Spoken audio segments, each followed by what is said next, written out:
Everyone welcome to our PCS. तो आज है 2 जुलाई और अभी एग्ज़ाम कुछ 24 दिन रह गया है।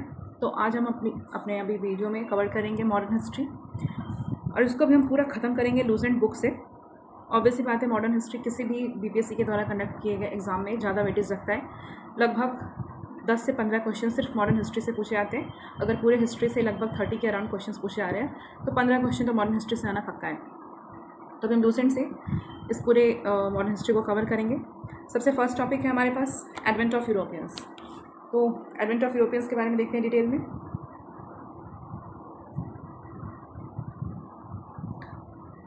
सबसे पहले कौन सी कंपनी आई थी? तो सबसे पहले पोर्टुगीज़ ईस्ट इंडिया कंपनी जो है इस्टेब्लिश हुई 1498 में और यहाँ पे इंडिया में आई और उसने अपना हेडक्वार्टर इस्टेब्लिश किया था 1498 में। और कहाँ था इसका हेडक्वार्टर? तो पहले इसका हेडक्वार्टर था कोचीन में और फिर बाद में इसको गोवा में ट्रांसफ़र करके किया गया 1530 में। तो पोर्टुगीज़ ईस्ट इंडिया कंपनी जो है ये 1498 में इसका इस्टेब्लिशमेंट हुआ, इंडिया आई और फिर इसने कोचीन में अपना हेडक्वार्टर बनाया है 1510 में। और 1510 से लेकर 1530 तक ये कोचीन में था और उसके बाद गोवा में 1530 से लेकर 1961 मीन्स आफ्टर इंडिपेंडेंस भी Portuguese east India company India में थी और ये 1961 में यहाँ से गई है। तो ये याद रखेंगे, सबसे पहले आने वाली कंपनी भी पोर्टुगीज़ की है और सबसे बाद में जाने वाली कंपनी भी पोर्टुगीज़ की है। फिर इसके बाद किस कंपनी का इस्टेब्लिशमेंट हुआ है? तो इंग्लिश ईस्ट इंडिया कंपनी, ये 1600 में ब्रिटेन में इस्टेब्लिश किया गया इसको। वहाँ की महारानी ने इसको चार्टर दिया था।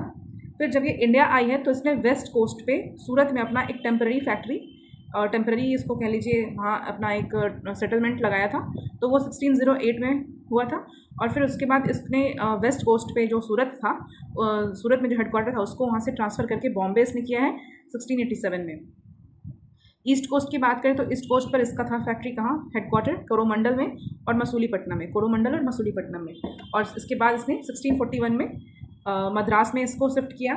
बंगाल की अगर बात करें तो बंगाल जो है 1700 तक मद्रास के अंडर में ही था, लेकिन 1700 के बाद से 1700 के बाद से कलकत्ता इसका हेडक्वार्टर हो गया।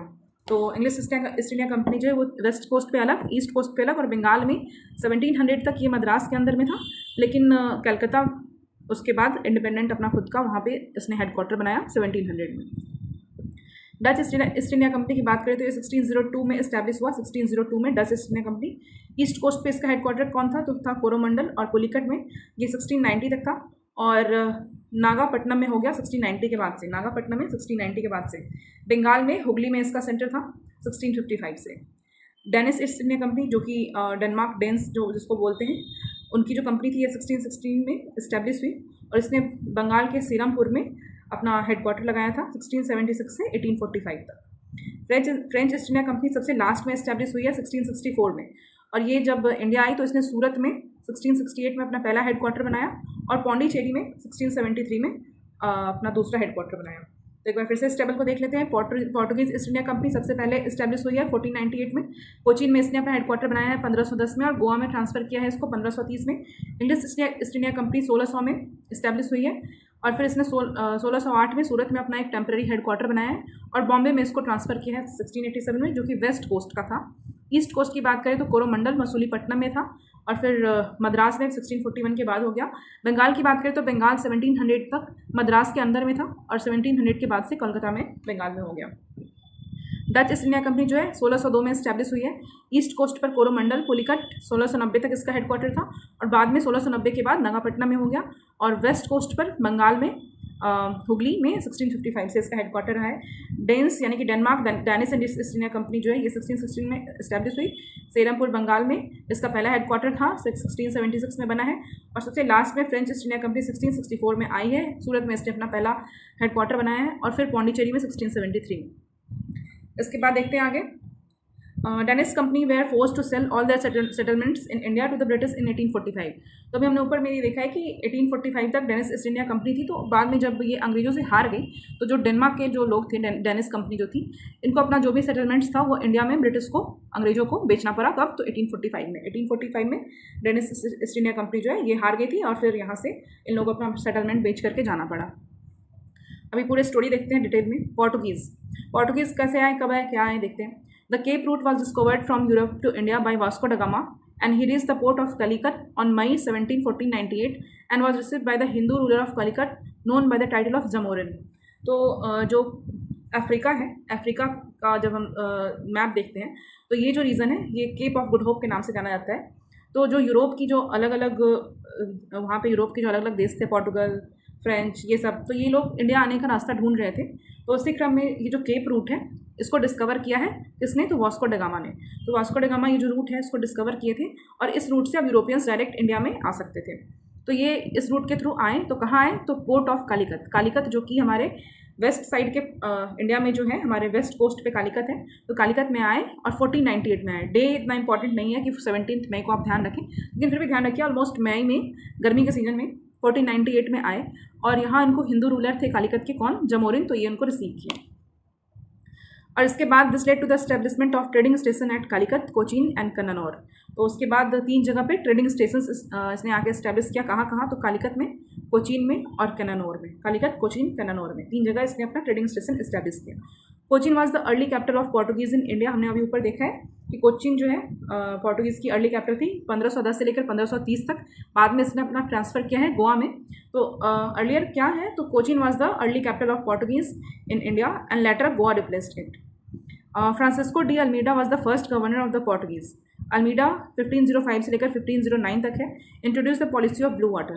तो बेसिकली ध्यान रखेंगे यहाँ पे ये कि वास्को ड गामा पहले जो थे वो आए थे यूरोप से, इंडिया का जो केप रूट है वो डिस्कवर किए थे। लेकिन अगर पोर्टुगीज़ फर्स्ट गवर्नर की बात करें तो वो कौन है, तो वो है फ्रांसिस्को डी अल्मीडा। और ये कब से कब तक गवर्नर था, तो ये 1505 से लेकर 1505 से लेकर 1509 तक गवर्नर था और उसने इंट्रोड्यूस किया है ब्लू वाटर पॉलिसी को। इसको ध्यान कैसे रख सकते हैं, तो एफ से फ्रांसिस्को है और एफ से ही 1505 यानी कि 5 का ये भी एफ से होता है। तो ऐसे ध्यान रखने के लिए रख सकते हैं कि 1505 से लेकर 1509 तक फ्रांसिस्को डी अल्मीडा जो है ये पहला गवर्नर था और ये इंडिया में एज ए पोर्टुगीज़ गवर्नर रहा था। और ये पॉलिसी ऑफ ब्लू वाटर जो है अल्मीडा का ही लाया हुआ है। अब इसके बाद है अल्फांसो डी अल्बुकर्क। ये जो है अल्मीडा के बाद ये सेकेंड गवर्नर रहा है पोर्टुगीज़। अल्बुकर्क जो है 1505 से लेकर 1515 तक, ये इसने लगभग 6 ईयर्स के अराउंड अल्बुकर्क जो है इंडिया में रहा। और ये कौन सी पॉलिसी को लेकर के आया था, तो he introduce the policy of imperialism. He captured Goa from the ruler of Bijapur in 1510। तो अभी हमने देखा कि 1510 में कोचीन जो है वो उनका हेडक्वार्टर था और ये जो है अल्बुकर्क जो है 1509 में आया और 1515 तक ये यहाँ का गवर्नर रहा है। तो 1510 में आते ही इसने अपना जो पॉलिसी ऑफ इम्पीरियलिज्म है तो इसने आते ही अपने पहले ये गोवा को कैप्चर किया। किससे कैप्चर किया, तो रूलर ऑफ बीजापुर, इनसे ये कैप्चर किया है। कौन से ईयर में, तो 1510 में। तो पॉलिसी ऑफ इम्पीरियलिज्म अगर पूछता है तो वो हो जाएगा अल्फांसो डी अल्बुकर्क का। उसके बाद है नीनो डा कुना। ये 1529 से 1538 तक यहाँ का गवर्नर रहा, लगभग 9 ईयर्स तक रहा ये। नीनो डा कुना लगभग 9 ईयर्स तक रहा। नीनो 9 ऐसे ध्यान रख सकते हैं। 1529 में ये बना है। इस बीच में दूसरा भी गवर्नर रहा होगा, लेकिन ये इंपॉर्टेंट हम देख रहे हैं। तो सबसे पहले फ्रांसिस्को डी अल्मीडा है, उसके बाद अल्फांसो डी अल्बुकर्क है और फिर है ये नीनो डा कुना। तो ये 1529 में आया और 9 ईयर्स यहाँ का गवर्नर रहा है। तो he transferred his capital from Cochin to Goa. तो पहले जो पोर्टुगीज़ का जो हेडक्वार्टर था वो कोचीन में हुआ करता था, अब ये गोवा में इसने शिफ्ट करवा दिया है और 1530 में इसने ऐसा किया है। तो 1530 से अब ये जो पोर्टुगीज़ का जो हेडक्वार्टर है वो हो गया है गोवा में। And he acquired Diu and बसीन। 1534 में इसने दोनों को भी कैप्चर कर लिया फ्रॉम बहादुर शाह ऑफ गुजरात। तो अभी आप देख सकते हैं कि सबसे ऊपर अल्फांसो डी अल्बुकर्क जो है वो आते ही पहले गोवा को कैप्चर किया था रूलर ऑफ बीजापुर से। और नीनो डा कुना जो है इसने 1530 में ये एक पहला तो इसने कैपिटल ट्रांसफ़र किया है कोचीन से गोवा और फिर उसके बाद दीव और बसीन इसने 1534 में बहादुर शाह जो गुजरात के हैं उनसे इसने एक्वायर किया है। इसके बाद 1542 से लेकर 45 तक कौन है, तो वह है Martin Alfonso de Sousa. The famous Jesuit Saint Francisco Xavier arrived in India with him. तो ये जो जूस के जो एक फेमस सेंट थे, नाम है इनका फ्रांसिस्को जेवियर। अब ये हैं क्रिश्चियनिटी को प्रमोट करने के लिए। ये जो अल्फोंसो डिसूजा है इसके साथ ये इंडिया आए हुए थे। तो कहीं अगर पूछ ले एग्जाम में कि जो फ्रांसिस्को जेवियर है, जो सेंट जेवियर्स होता है, इनके काफ़ी बड़े सेंट हैं ये, तो ये किसके साथ आए थे इंडिया में, तो ये अल्फोंसो डिसूजा मतलब मार्टिन अल्फोंसो डिसूजा के साथ ये आए थे इंडिया में, Francisco Xavier. Portuguese power witnessed and decline by the end of 16th century. अब देखिए ये 1498 में क्या नाम है इसका, वास्को ड गामा ने इसको इंडिया का रूट डिस्कवर किया है। 1505 से लगभग यहाँ पे गवर्नर वगैरह रहने लगे। सबसे पहले फ्रांसिस्को डी अल्मीडा था, फिर उसके बाद अल्बकर्क आया, उसके बाद इंपॉर्टेंट में एक नीनो डा कुना है, और फिर अल्फोंसो डी सूजा, ये सब ऐसे रह रहा था। लेकिन by the end of 16th century, लगभग 16th सेंचुरी जब खत्म होने लगा, तो अब धीरे धीरे क्या हुआ कि जो पोर्टुगीज़ पावर है इनका डिक्लाइन स्टार्ट हो गया। क्या क्या हुआ वो भी देखते हैं। सबसे पहले तो they lost Hooghly in 1631 after being driven out by Qasim Khan, a Mughal noble of Shahjahan. तो सबसे पहले तो इन्होंने हुगली जो इनके हाथ से चला गया। हुगली में इन्होंने अपना एक हेडक्वार्टर बनाया था, सेटलमेंट बनाया था। तो ये हुगली का जो है वो हार जाते हैं। और फिर उसके बाद कासिम खान, जो कि मुगल नोबल होता है शाहजहाँ के टाइम का, उस समय यहाँ पे देख लीजिए, शाहजहाँ जो है ये मुगल एम्परर था दिल्ली में, और जो ये कासिम खान है वो कोलकाता में मुगल का एक मुगल नोबल था। तो ये वहाँ से इनको वहाँ से खदेड़ के हटाता है और ये हुगली से हार के निकल जाते हैं। फिर उसके बाद in 1661 the king of Portugal gave Bombay to Charles II of England as dowry when he married to sister. ये मतलब इसके बाद 1661 में क्या होता है कि बॉम्बे जो है वो डाउरी में दे दिया जाता है किसको, तो जो किंग ऑफ पोर्टुगल है उनकी सिस्टर की शादी होती है चार्ल्स II से उनके सिस्टर की शादी होती है, जो कि इंग्लैंड के प्रिंस होते हैं। तो उनको ये डाउरी में बॉम्बे सिटी दे देता है। अब दो अलग अलग देशों के बीच में वो हो रहा है, और हमारा इंडिया का एक सिटी दहेज में दिया जा रहा है। तो यहाँ पे याद रखेंगे कि 1661 में जो पोर्टुगल का जो किंग है वो बॉम्बे को दहेज में दे देता है चार्ल्स II को, जो कि जिनकी शादी होती है किंग ऑफ पोर्टुगल की बहन से। और उसके अलावा मराठा जो है वो कैप्चर कर लेते हैं सालसेट और बसीन, ये दोनों भी इनका सेंटर रहता है, ट्रेडिंग सेंटर। तो इनको भी मराठा कैप्चर कर लेते हैं कब, तो 1739 में। ईयर उतना ध्यान में रखेंगे कि से ओवरऑल थोड़ा ध्यान रखेंगे कि सालसेट और बसीन वो भी मराठा कैप्चर कर लेते हैं 1739 के around. In the and they were left only with Goa, Diu and Daman which they retain till 1961। ये एक इंपॉर्टेंट पॉइंट है कि लास्ट में उनके पास सिर्फ 3 शहर है, एक तो गोवा है, फिर दीव और दमन, ये 3 सिटी उनके पास है। लेकिन ये तीनों उनके पास कब तक है, तो 1961 तक है। आज़ादी के बाद भी पोर्टुगल्स पावर जो है, पोर्टुगल्स जो है ये यहाँ पे थे, गोवा में थे, दीव में थे और दमन में थे। तो ध्यान रखेंगे कि 1631 में हुगली हार गए वो, उस समय मुगल एम्परर थे शाहजहाँ। 1661 में जो बॉम्बे था जो उनके पास था वो भी उनको डाउरी में देना पड़ा। मराठा जो है सालसेट और वसीम भी 1731 में उनसे कैप्चर कर लेते हैं। और लास्ट में उनके पास सिर्फ 3 सिटी बचता है, गोवा, दीव और दमन, जो कि 1961 तक उनके पास रहता है। एक और इम्पॉर्टेंट पॉइंट यहाँ पे ये ध्यान रखेंगे कि 1498 में, अभी हमने देखा कि यहाँ ये जो 1661 में जो जिस समय बॉम्बे चार्ल्स II को दहेज में दिया जाता है, और ये ऊपर 1631 में जब कासिम खान जो है शाहजहाँ के जो नोबल हैं ये हुगली को कैप्चर कर लेते हैं। तो ये सब तब हो रहा है जब पोर्टुगीज़ का डिक्लाइन चल रहा है। लेकिन जब पोर्टुगीज़ पावर इंडिया में आई थी, यानी कि 1498 में, तो 1498 में इंडिया में कौन रूल कर रहे थे, तो बेसिकली उस समय इंडिया जो है छोटे छोटे फ्रैगमेंट्स में बटा हुआ था, मतलब फ्रैगमेंट्स इन द सेंस कि अलग अलग रूलर अलग अलग जगह पे रूल कर रहे थे। तो उस समय इंडिया में कोई एक ऐसे सिंगल पावर नहीं थी। लेकिन जो दिल्ली में जो है, दिल्ली में तब कौन रूल कर रहे थे, तो सिकंदर लोदी, नाम ध्यान रखेंगे, सिकंदर लोदी, जो कि लोदी डायनेस्टी के दिल्ली सल्तनत में वहाँ रूल कर रहे थे। सिकंदर लोदी जो है तब वहाँ रूल कर रहे थे जब 1498 में वास्को ड गामा ने इंडिया का रूट डिस्कवर किया और जब वो इंडिया आया था। उसके बाद अगला है डच का देखते हैं। तो डच का क्या है, formation of the company in March 1602। ये जो डच कंपनी है कब बनी, तो 1602 में बनी by a charter act of Dutch parliament. अब डच पार्लियामेंट ने चार्टर एक्ट पास किया और उसके बाद डच कंपनी का फॉर्मेशन हुआ। The Dutch East India Company was formed with powers to make wars, conclude treaties, acquire territories and build fortresses. तो ये जो कंपनी बनी थी डच ईस्ट इंडिया कंपनी, इनके पास क्या क्या पावर्स थे, ये यहाँ वॉर कर सकते थे, ट्रीटीज साइन कर सकते थे किसी मतलब किसी किंग के साथ अगर इनको कोई समझौता करना है, ट्रीटी करनी है तो ट्रीटी साइन कर सकते थे। कोई टेरिटरी को अगर एक्वायर करना है, कैप्चर करना है तो वो भी कर सकते थे। और साथ ही ये फोर्टिफाई भी कर सकते थे, किसी एरिया को, किसी जगह को अगर ज़रूरत पड़ी तो वहाँ पे अपना किलाबंदी, घेराबंदी भी कर सकते थे। तो ध्यान देंगे कि डच ईस्ट इंडिया कंपनी जो है इनको ये पावर्स के साथ ये जो चार्टर जो है, चार्टर एक्ट जो वहाँ इंग्लैंड के जो डच पार्लियामेंट में पास हुआ था, उसने इनको ये 4 पावर्स दिया था कि ये वॉर कर सकते हैं, ट्रीटी साइन कर सकते हैं, टेरिटरीज एक्वायर कर सकते हैं और फोर्ट्रेस भी बिल्ड कर सकते हैं। The Dutch set up factories at Masulipatnam 1605 में, पुलिकट 1610 में, सूरत में, बिमलीपट्टनम, कराईकाल, चिंसुरा, कासिम बाजार, बारनागौर, Patna, Balasore, Nagapattinam and Cochin.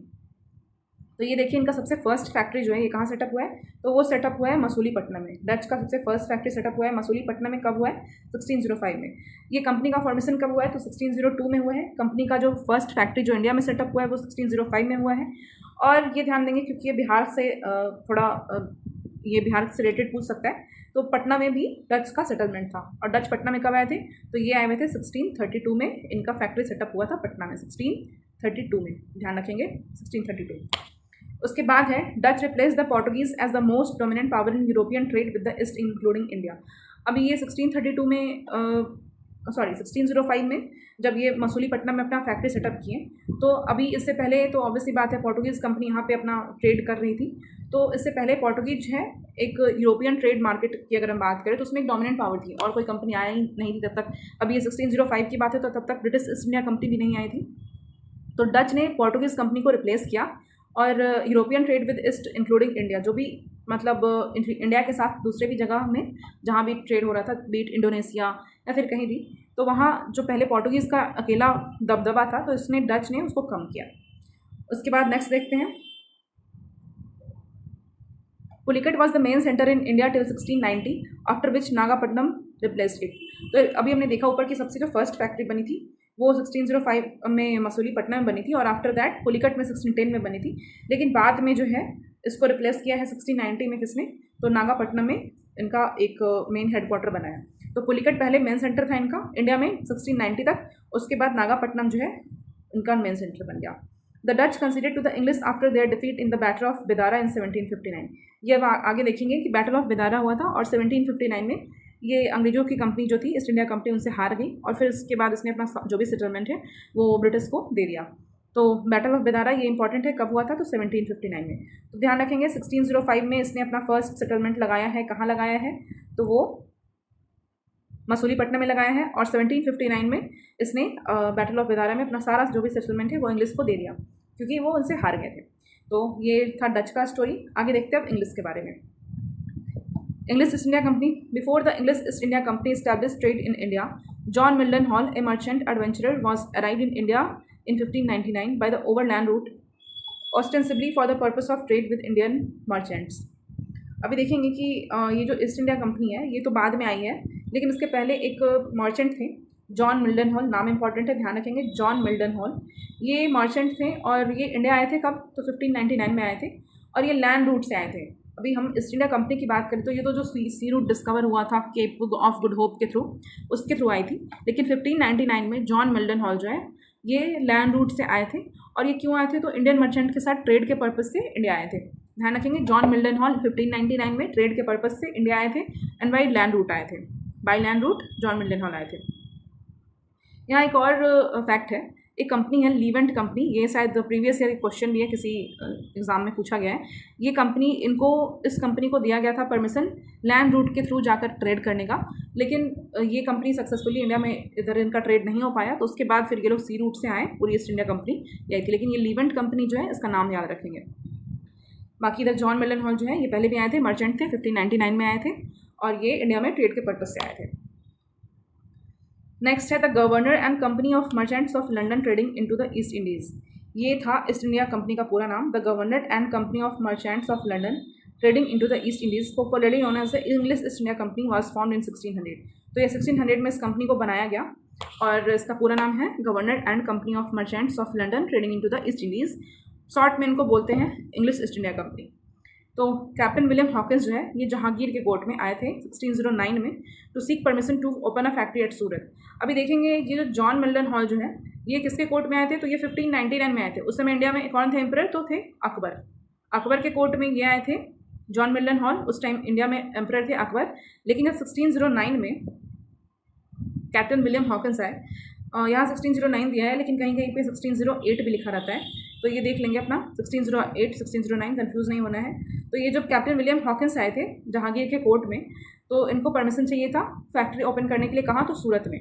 A farman was issued by Jahangir permitting the English to build a factory at Surat, और ये हुआ है कब? तो 1613 में हुआ है।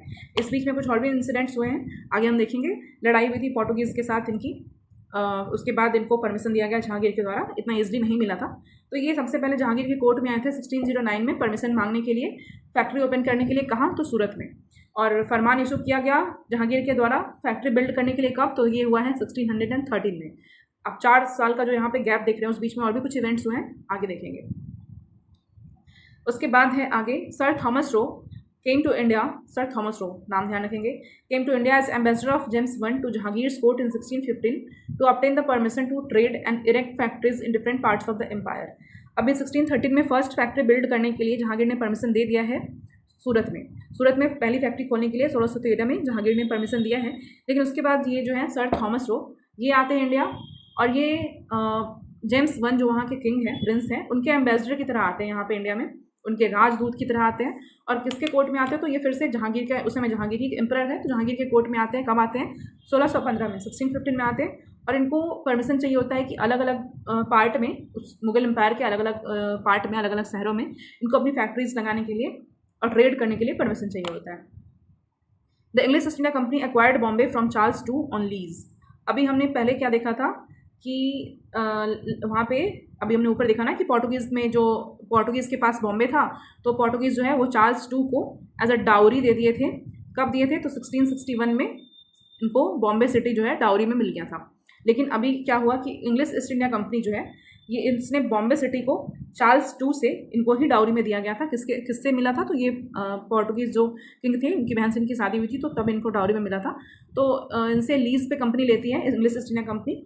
और फिर उसके बाद जेराल्ड ऑन्गियर जो है was its first governor from 1669 to 1677। अब ये बॉम्बे के गवर्नर है। अभी ये भी पूछ लेता है कि बॉम्बे सिटी किसने बसाया है, तो ये भी नाम आता है सेम। जैसे हम पढ़ते हैं ना कि कोलकाता को किसने किया है, तो वो होता है जॉब चार्नॉक। तो यहाँ पे जब बॉम्बे की बात आती है तो बॉम्बे के को किसने बसाया है, तो ये हो जाएंगे जेराल्ड ऑन्गियर नाम ध्यान रखेंगे। जेराल्ड ऑन्गियर बॉम्बे सिटी को वो किए हैं। इसके बाद है 1669 से 1677 तक यहाँ के गवर्नर ये रहते हैं जेराल्ड ऑन्गियर, और ये ऑन लीज ले ही रहती है किससे, तो चार्ल्स टू से, इंग्लिश ईस्ट इंडिया कंपनी। उसके बाद है in 1690 Job Charnock established a factory at Sutanuti and zamindari of 3 village of Sutanuti, Calicut and Gobindpur was acquired by the British 1698 में। तो यही लिखा है कि जॉब चार्नॉक जो है 1690 में अपना एक फैक्ट्री इस्टेब्लिश करते हैं। कहाँ, तो सुतानती में। ये ध्यान रखेंगे कि सुतानती में ही इस फैक्ट्री इस्टेब्लिश करते हैं, कालीकत या गोबिंदपुर में नहीं। तो सुतानती में अपना फैक्ट्री इस्टेब्लिश करते हैं। और साथ में इनको जो ब्रिटिश ईस्ट इंडिया कंपनी है इनको 3 गाँवों का जमींदारी राइट्स मिल जाता है। कौन कौन से 3 गाँव, तो एक तो सुतानती है, दूसरा कालीकता और तीसरा गोबिंदपुर।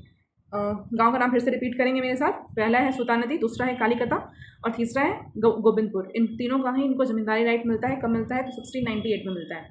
ठीक है, 1690 में इन्होंने अपना फैक्ट्री स्टैब्लिश किया है सुतानदी में, और 1698 में इनको 3 गाँवों का जमींदारी राइट्स मिल गए हैं 8 साल के बाद। These village later grow into the city of Calcutta. तो ये देख ले कि कोलकाता जो कैलकाता मतलब अभी का जो कोलकाता है उस समय कैलकाता नाम था, और ये तीनों गाँव को ही मिला करके सिटी ऑफ कलकत्ता ये बना है। तो ये किसने बनाया है, इस्टेब्लिश किया है, तो जॉब चार्नॉक ने। तो अगर पूछ लेगा कि बॉम्बे किसने इस्टेब्लिश किया है, तो हो जाएगा हमारे पास जेराल्ड ऑन्गियर ने। और अगर कोलकाता का पूछ लेता है कि ये किसने बसाया है, तो हो जाएगा जॉब चार्नॉक ने। ठीक, इनके पास 3 सिटी का 3 विलेज का जमींदारी राइट्स था। कौन सा 3 विलेज, सुतानदी, कालीकता और गोबिंदपुर। नेक्स्ट देखते हैं क्या है। The factory at Sutanuti was fortified in 1696 and this new fortified settlement was named Fort William in 1700। अभी हमने ऊपर देखा है कि 1698 में इनको 3 शहर का 3 गांव का जमींदारी राइट्स मिल गया है। लेकिन इनका जो फैक्ट्री है सुतानती में वो कब लग चुका है, 1690 में ऑलरेडी वहाँ फैक्ट्री बन चुका है।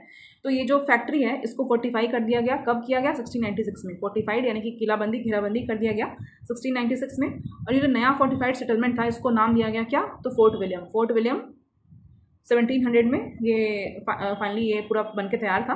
तो इनको नाम दिया गया फोर्ट विलियम। कब, तो 1700 में। जो सुतानती का जो फैक्ट्री था उसको 1700 में फोर्ट विलियम नाम दिया गया। और सुतानती, गोविंदपुर और कालीकता इन तीनों को मिला करके एक शहर बसाया गया जॉब चार्नॉक के द्वारा। और वो कब हुआ, तो हुआ था 1698 में, और उस शहर का नाम था Kolkata. In 1694, the British Parliament passed a resolution giving equal rights to all Englishmen to trade in the East. A new rival company known as the English Company of Merchants trading to the East Indies was formed. तो यहाँ पे क्या हुआ कि 1694 में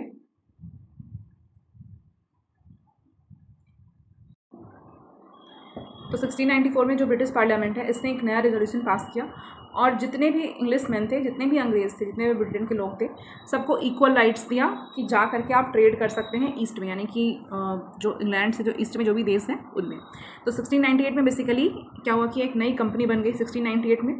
और ये company, ये जो पुरानी ईस्ट इंडिया कंपनी थी, उसकी एक राइवल कंपनी थी, लाइक कॉम्पिटिशन की तरह थी।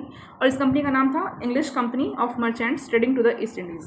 तो ये 1694 में बेसिकली ये हुआ कि इससे पहले सिर्फ ईस्ट इंडिया कंपनी के पास राइट था ट्रेड करने का, जो कि ब्रिटिश के पार्लियामेंट के द्वारा दिया गया था। लेकिन यहाँ पे जो 1694 में ब्रिटिश पार्लियामेंट ने एक नया रेजोल्यूशन पास किया और इसमें जो भी ब्रिटेन के लोग थे सबको मिला इक्वल राइट्स। और फिर यहाँ पे एक नई राइवल कंपनी खड़ी हुई, इसका नाम है English Company of Merchants Trading to the East Indies.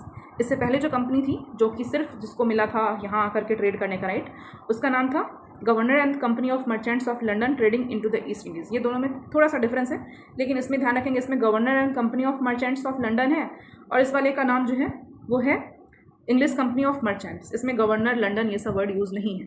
तो ये नई कंपनी जो राइवल कंपनी है, इसका ये नाम है और इनको बनाया गया है 1698 में। लेकिन ये हुआ कि यहाँ आने के बाद फाइनल अमलगमेशन हो गया दोनों कंपनी का, कब? तो 1708 में। और फिर दोनों एक same under the title of United Company of Merchants of England Trading to the East Indies, इस कंपनी के नाम से इसने इंडिया में ट्रेड करना शुरू किया। This company continued its existence till 1858। अभी 1858 में जब हम आगे देखेंगे कि 1857 का रिवोल्ट होगा और फिर 1858 में कंपनी रूल को ख़त्म करके क्राउन रूल जब इंडिया में लगाया जाएगा, तब तक इस कंपनी का एग्जिस्टेंस रहा है। अब यहाँ पे दोनों आपस में मिल गए हैं, तो यहाँ पे इसका नाम भी यूनाइटेड हो गया है। ध्यान रखने का यही तरीका है। जो सबसे पहले बना है ब्रिटिश पार्लियामेंट में, उसका नाम है क्या? तो उसमें गवर्नर है, मर्चेंट्स है और लंदन है। ये 3 वर्ड्स ध्यान रखेंगे, वो सबसे पहला बना है। फिर जो सेकंड जो राइवल कंपनी बनाया गया 1694 में, उसके नाम में ये गवर्नर, लंदन, मर्चेंट ये सब नहीं है। और जो फाइनल जो दोनों अमलगमेशन के बाद 1708 में जो कंपनी बनी है, इसके नाम में यूनाइटेड है, यूनाइटेड कंपनी ऑफ मर्चेंट्स। हमारे पास फ्रेंच, तो फ्रेंच में जो है फ्रेंच कंपनी कब इस्टेब्लिश हुई? तो 1664 ईयर इंपॉर्टेंट है। 1664 में फ्रेंच कंपनी इस्टेब्लिश हुई। इससे पहले हम देखें कि पोर्टुगीज़ कंपनी कब इस्टेब्लिश हुई थी, तो वो 1498 में। ब्रिटिश ईस्ट इंडिया कंपनी कब इस्टेब्लिश हुई? तो 1600 में। तो फ्रेंच ईस्ट इंडिया कंपनी कब इस्टेब्लिश हुई? 1664 में। और ये जो कॉलबर्ट है, ये फ्रेंच मिनिस्टर हैं। वहाँ पे इनके प्रयास से जो फ्रेंच ईस्ट इंडिया कंपनी है, ये बनाया गया, इस्टेब्लिश किया गया। और ये स्टेट पैटर्नेज के अंडर में ही ये कंपनी को इस्टेब्लिश किया गया था। द फर्स्ट फ्रेंच फैक्ट्री ये कहाँ हुई इस्टेब्लिश? तो ये सूरत में और ईयर है 1668 में। किसने किया है? तो फ्रैंकोइस कैरोन। तो फ्रैंकोइस कैरोन सूरत में फर्स्ट फ्रेंच फैक्ट्री को इस्टेब्लिश करता है। कब? ईयर है 1668। मसूलीपट्टनम में फैक्ट्री कब सेटअप हुआ है? तो 1 साल बाद 1669 में। मसूलीपट्टनम में 1669 में। French power in India was revived under Lenoir and Dumas. तो ये दोनों फ्रेंच गवर्नर हैं, इनके ड्यूरेशन में, जो कि 1720 से लेकर 1742 तक था। इस बीच में फ्रेंच पावर जो है इंडिया में रिवाइव किया, फिर से स्ट्रॉन्ग हुआ। और क्या क्या हुआ? तो दे ऑक्युपाइड माहे इन मलाबार, यनम इन कोरोमंडल एंड कराईकल इन तमिलनाडु। 1739 में कराईकल को भी ये लोग कैप्चर कर लिए थे। तो माहे जो कि वेस्ट कोस्ट पे है, मलाबार कोस्ट पे, उसको ये लोग ऑक्युपाई किए, माहे को। यनम जो कि कोरोमंडल कोस्ट पे है, कराईकाल जो कि तमिलनाडु में है, इसको भी ये लोग कैप्चर कर लिए 1739 में। तो 1720 से लेकर 1742 तक फ्रेंच पावर जो है ये थोड़ा पीक पे था। उस समय गवर्नर कौन थे? तो लेनोयर और डूमा। माहे, यनम और कराईकाल, इस तीनों को ऑक्युपाई किया गया, माहे, यनम और कराईकाल को। और गवर्नर कौन थे तब? तो लेनोयर और डूमा। उसके बाद है arrival of Dupleix as French governor India in 1742 saw the beginning of Anglo-French conflict, Carnatic Wars, resulting in their final defeat in India। अभी इस 1720 से लेकर 1742 तक लेनोयर और डूमा ये दोनों गवर्नर थे।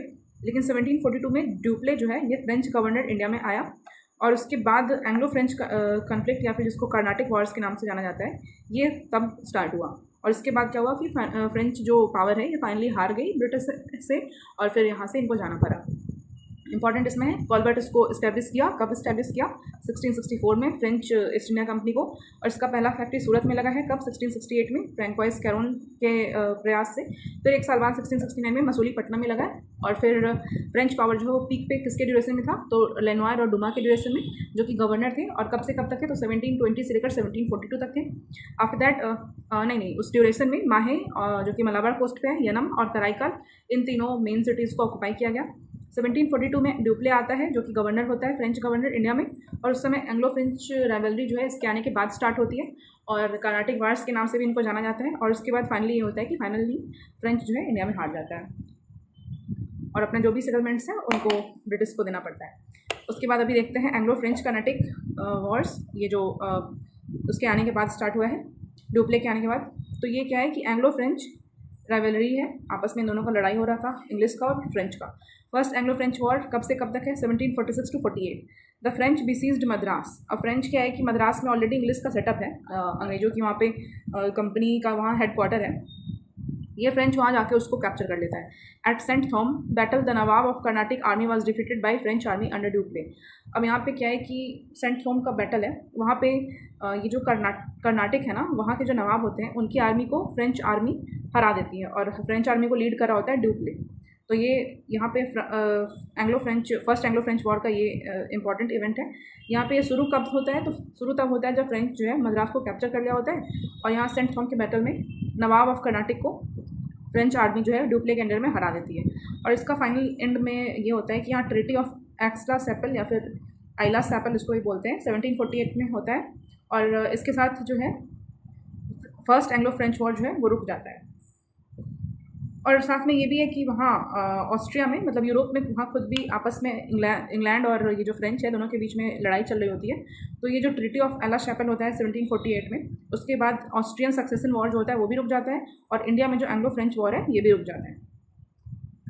नेक्स्ट है सेकेंड एंग्लो फ्रेंच वॉर के बारे में। ये कब से कब है? 1749 to 54। अब ये 48 में ट्रीटी करके रोका है वॉर को। दूसरा वॉर ये स्टार्ट कर लिया एक साल बाद 1749 से 54। ये वॉर चला है कितने साल? तो लगभग 5 ईयर्स चला है ये वॉर, 5 ईयर्स चला है।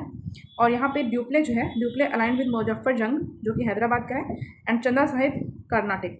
After initial reverses Robert Clive emerged victorious. तो ये जो ड्यूप्ले है ये मुजफ्फर जंग के साथ अपना हाथ मिला लेता है, और चंदा साहिब इसके वो होते हैं।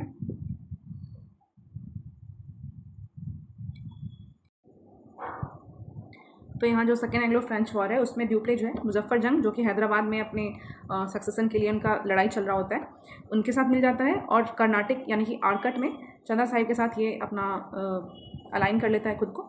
इनका भी वहाँ सक्सेसन का ही वॉर चल रहा होता है। तो इस तरीके से इनका एक मजबूत गुट बन जाता है। तो ये लोग अंग्रेज़ों के ख़िलाफ़ यहाँ पे ये लड़ाई भी होती है।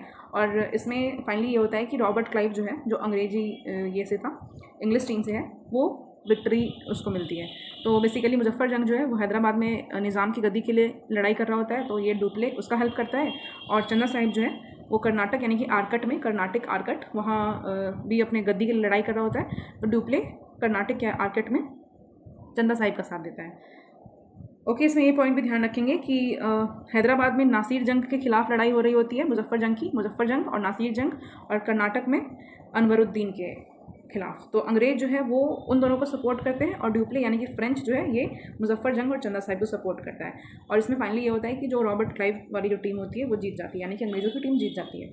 मुजफ्फर जंग, नासिर जंग हैदराबाद में लड़ाई कर रहे हैं, चंदा साहिब और अनवरुद्दीन ये कर्नाटक यानी आरकट में लड़ाई कर रहे हैं। मुजफ्फर जंग, नासिर जंग हैदराबाद में, और कर्नाटक में चंदा साहिब और अनवरुद्दीन। रॉबर्ट क्लाइव सपोर्ट कर रहा है अनवरुद्दीन को और नासिर जंग को, और ड्यूप्ले सपोर्ट कर रहा है मुजफ्फर जंग को हैदराबाद में और चंदा साहिब को कर्नाटक में। फाइनली रॉबर्ट क्लाइव जो है वो जीत जाता है। इसके बाद क्या होता है? तो इसके बाद होता है ट्रीटी ऑफ पौंडीचेरी। तो ये जो ट्रीटी ऑफ पौंडीचेरी या ट्रीटी ऑफ गोडेहू है, ये इस समय जो है नया फ्रेंच गवर्नर आ गया होता है इन प्लेस ऑफ ड्यूप्ले। तो ड्यूप्ले को हटा करके फ्रांस से फ्रेंच गवर्नर नया आता है, और यहाँ पे 1754 में ये ट्रीटी होती है, and it ended the second Anglo French war. तो यहाँ पे 1754 में ये जो सेकेंड एंग्लो फ्रेंच वॉर है ये भी खत्म हो जाता है। Basically second Anglo French war का ड्यूरेशन कब से कब तक है? तो ये 1749 से लेकर के 54 तक है। 54 में हमारे पास ये ट्रीटी ऑफ पौंडीचेरी देखने को मिलता है, या फिर इसको ट्रीटी ऑफ गोडेहू भी बोलते हैं। और इस समय नया फ्रेंच गवर्नर आ जाता है इन प्लेस ऑफ ड्यूप्ले। उसके बाद होता है फिर सेकेंड के बाद थर्ड एंग्लो फ्रेंच वॉर। ये 1758 से 63 तक चलता है। बेसिकली ये 4 साल बाद होता है।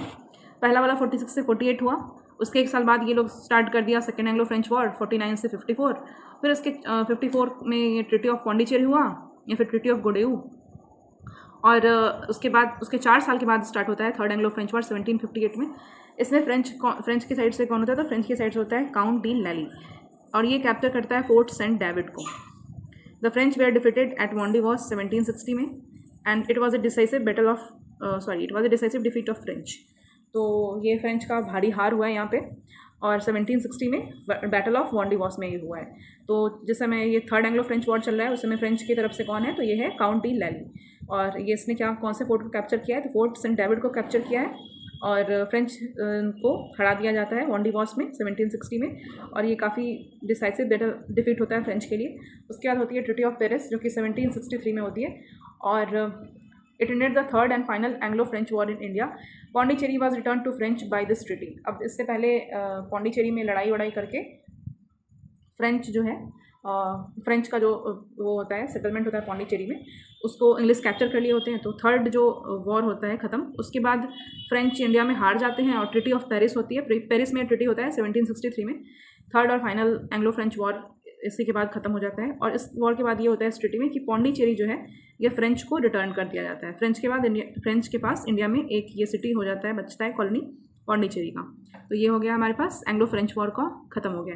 अच्छा, इसको थर्ड वाले को कैसे याद रखेंगे, तो उसमें ऐसे ध्यान रख सकते हैं कि फ्रेंच के पास जो भी सेटलमेंट है वो इंग्लिश ने ले ली, तो इसको इस तरीके से ध्यान रखेंगे कि काउंट डी लैली के टाइम पे इसने फ्रेंच के हिस्से जो भी सेटलमेंट्स थे या फिर जो भी यहाँ पे पावर थे वो अंग्रेजों ने ले ली। ओके, और उसके बाद हुआ है ट्रीटी ऑफ पेरिस। एक बार जो भी एंग्लो फ्रेंच वॉर है उसके टाइम लाइन को देख लेते हैं फिर से जल्दी से। सबसे जो फर्स्ट एंग्लो फ्रेंच वॉर है ये कब से कब तक है, 46 to 48 है। तब बैटल ऑफ सेंट थॉम हुआ है, और यहाँ पे फ्रेंच आर्मी जो है वो डुप्ले के अंडर में लड़ाई करती है 46 to 48 में। और इसमें यह होता है कि बैटल ऑफ सेंट थॉम में जो नवाब होते हैं कर्नाटक के, उनको फ्रेंच आर्मी हरा देती है। उसके बाद होता है ट्रीटी ऑफ एला शापल जो कि 48 में होता है, और ये इसमें ऑस्ट्रियन सक्सेशन वॉर जो यूरोप में चल रहा है वो भी खत्म होता है, और इंडिया का जो एंग्लो फ्रेंच वॉर है वो भी खत्म हो जाता है। इसके बाद सेकेंड एंग्लो फ्रेंच वॉर जो है वो 49 to 54 चलता है, उसके ठीक एक साल बाद स्टार्ट हो गया है ये। और इसमें डुप्ले जो है वो हैदराबाद में मुजफ्फर जंग को सपोर्ट कर रहा है और चंदा साहिब को सपोर्ट कर रहा है, कर्नाटक या आरकट जो भी दोनों ही नाम है उसका। तो डुप्ले कर्नाटक या आरकट में चंदा साहिब को सपोर्ट कर रहा है, और हैदराबाद में मुजफ्फर जंग को सपोर्ट कर रहा है। हैदराबाद में मुजफ्फर जंग के अगेंस्ट में है नासिर जंग, और कर्नाटक या आरकट में चंदा साहिब के अगेंस्ट में है अनवरुद्दीन। तो मुजफ्फर जंग और चंदा साहिब को सपोर्ट कर रहा है डुप्ले, अनवरुद्दीन और नासिर जंग को सपोर्ट कर रहा है रॉबर्ट क्लाइव। इसमें यह होता है कि रॉबर्ट क्लाइव जो है वो जीत जाता है, और इसके बाद होता है ट्रीटी ऑफ पौंडीचेरी या फिर ट्रीटी ऑफ गोडेहू।